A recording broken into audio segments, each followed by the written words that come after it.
सभी पत्नियों के महाचरणों में इस कमसिन पति का दंडवत प्रणाम। दंडवत का अर्थ है यहाँ पर कि पति को अपने पद पर बने रखने के लिए दंड भोगना ही पड़ता है।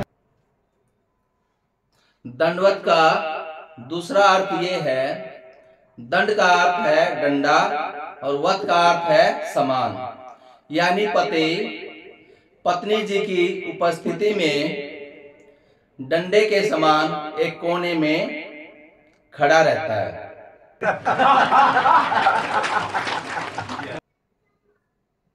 एक बार एक शराबी की पत्नी बोली, अजी सुनते हो, आप इतनी शराब क्यों पीते हो? शराबी बोला, पगली तुझे पता है, पिछली दुखद घटना को भूल जाता है आदमी। पत्नी बोली, वो कैसे? शराबी बोला, बहन जी ये 100% सही है।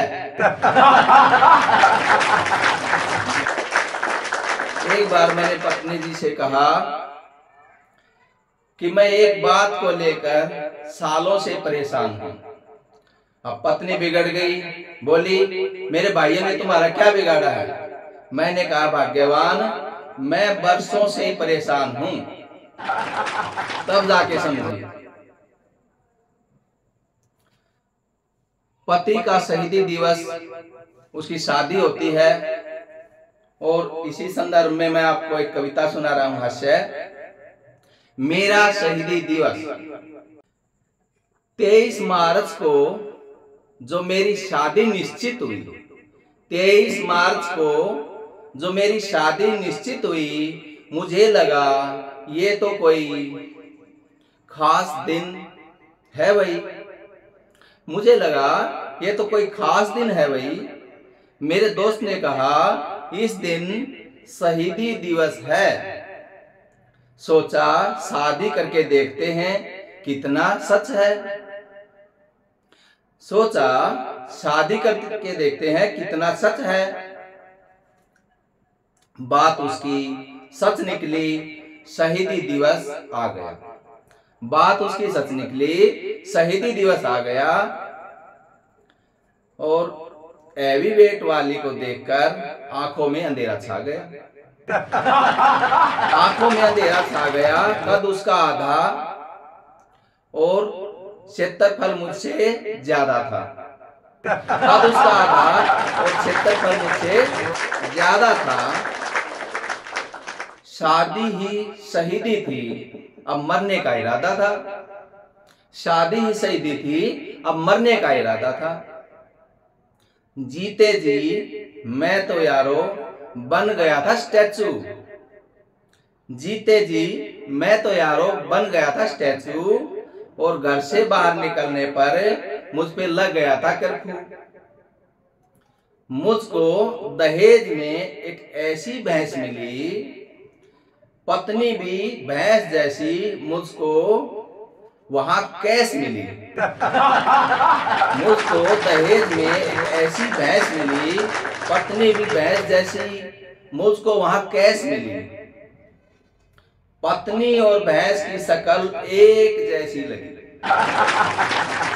पत्नी और भैंस की शक्ल एक जैसी लगी। मुझे भैंस में थोड़ी साली की फीलिंग जगी। दोनों की कदकाठी रंग रूप एक थे। दोनों की कदकाठी रंग रूप एक थे, और पहले पहल तो इरादे दोनों के नेक थे। इस बीच एक हंसी की बात याद आ गई कि क्या हुआ, एक बहुत ही लंबा लड़का था और उसको एक छोटे कद वाली से शादी करनी पड़ी।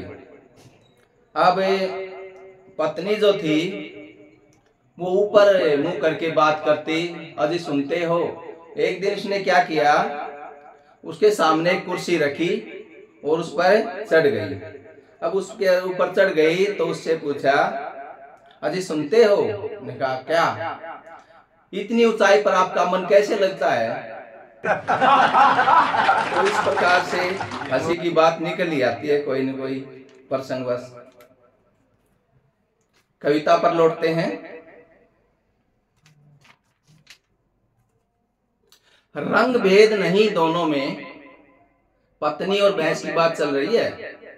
रंग भेद नहीं दोनों में, समानता थी, सींग अभी छोटे थे, बस यही महानता थी। सींग अभी छोटे थे, बस यही महानता थी। धीरे धीरे उनके सींग बड़े होने लगे।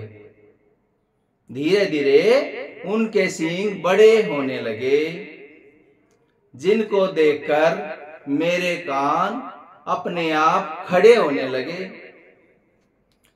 मैंने कहा, तुमने तो सींगों माटी उठा रखी है, मुझ बेचारे की जान पर बना रखी है। मुझ बेचारे की जान पर बना रखी है। घर से निकलते ही दोनों पड़ोस के घेर में मिलती हो।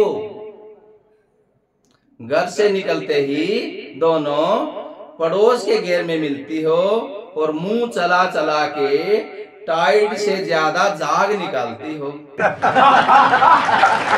कहने लगी पत्नी, प्यारे पति किसी की आजादी से यूं नहीं रोते। प्यारे पति किसी की आजादी से यूं नहीं रोते।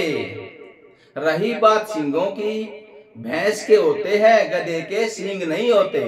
गधे के सींग नहीं होते। धन्यवाद, नमस्कार।